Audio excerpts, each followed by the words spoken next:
Ito po yung ginawa namin sa Quezon, Lopez,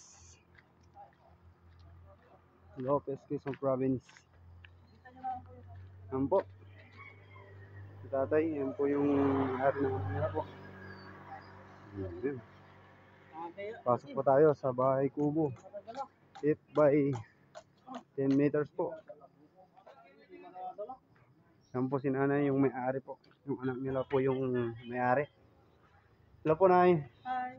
Yan. Ito po yung cabinet. Yan po. Po sa baba, meron po siyang room. Yan po.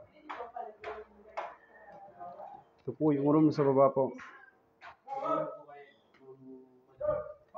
Yan, ito yung kama niya. May isamin na din po. May amakan. Dito po yung dining table nila. Sila daw, dito na ang kwarto. Dito po yung CR po sa baba. Yan po. Naka-tiles na rin po. Yan, may shower.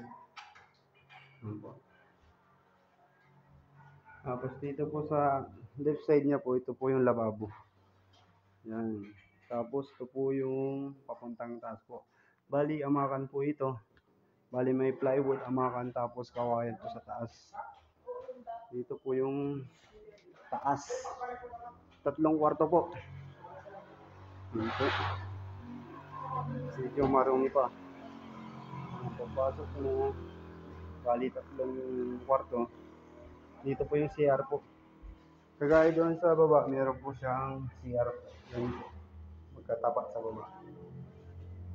Bali, pinil siya. Yan. Ito yung first room. Yan, may kama na rin po. With aircon type. With cabinet. Yan po.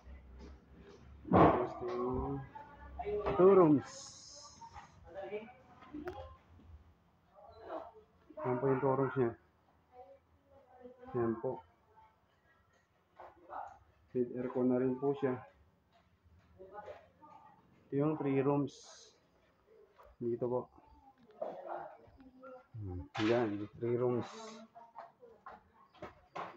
Tapos ito po yung veranda sa taas. Nakabahay kubo.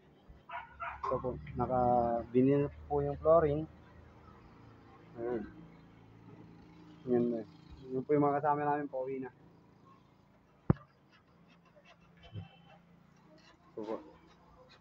Mga sliding window. Ito po yung ceiling fan niya.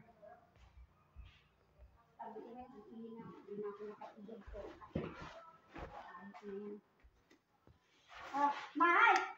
Huwag ka muna rin,